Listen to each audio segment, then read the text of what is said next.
Hello everyone, Spoons Rattling here, with the third episode on my series, Scrub Paints Eldar.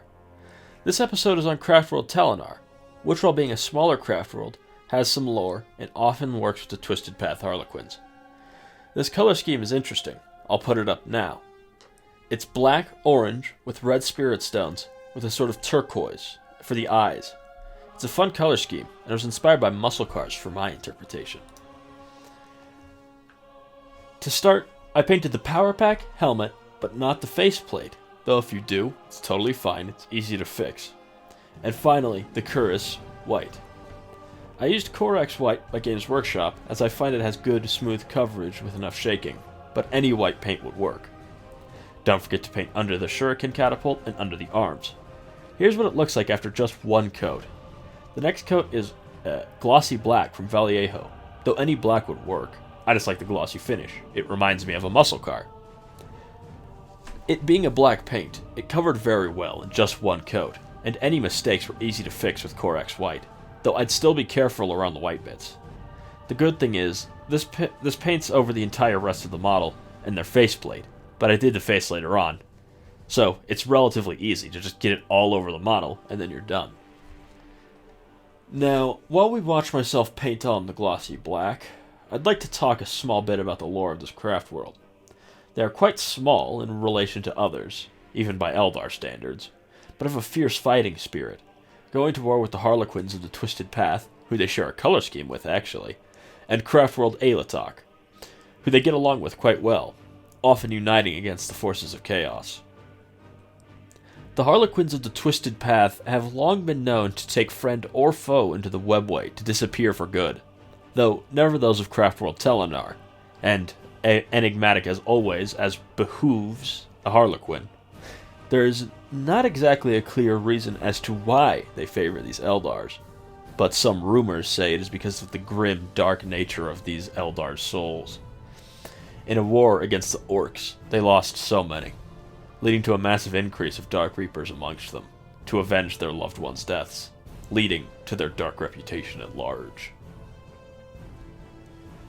Now, before we move on to the next section, I'd like to ask you to like and subscribe. It means a lot to me, but let's get back to the video. The next step was painting orange. The dread I felt came back from my Eamlock video, but I quickly got around it and started painting over any white section. One coat after another, glaze after glaze. Eventually the color was relatively solid enough, and while the orange dried, I painted the shuriken catapult gray and dry brushed the black with the same color to add some slight highlights.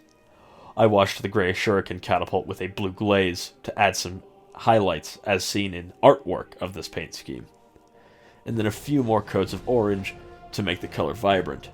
Then, finally, I painted the faceplate black.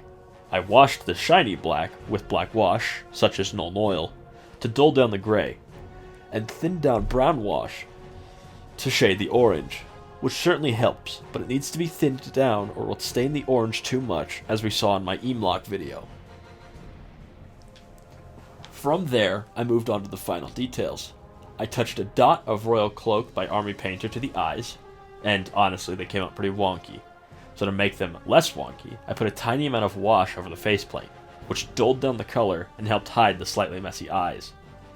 Then, for the spirit stones, which I don't bother with the technical paints, at least not now, I based them with Chaos Red from Army Painter, then painted the top half, usually the left side, at an angle with Mephiston Red, and for a final touch, a tiny dot of white at their highest point, where the light hits it.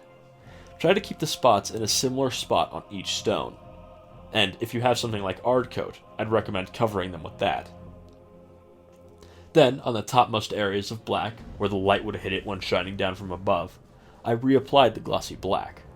This added some subtle highlights, and brought the shininess back after the wash, while keeping the dark areas pretty dull. The final step was to base it, and since this is an already dark color scheme, I used a lighter basing color, Armageddon Dust by Games Workshop, which I had a little bit left over, so I decided I'd use it on this. I washed it with Agrax Earthshade and dry brushed a sort of bone color over top of it, then painted the rim with Steel Legion Drab. Normally, I do black rims on bases, but I just felt like doing colored rims on these models. And this is the final result of the paint scheme. I think it looks alright, not great. With the second revision, I think it looked better. But I'm very happy with the Spirit Stones in particular. Anyways, that wraps up this video. Thank you guys so much for watching. Don't forget to like and subscribe, and please leave any comments and suggestions down below. My next video will be the final main episode of the series on Craftworld Yggdrasil. Until then, later.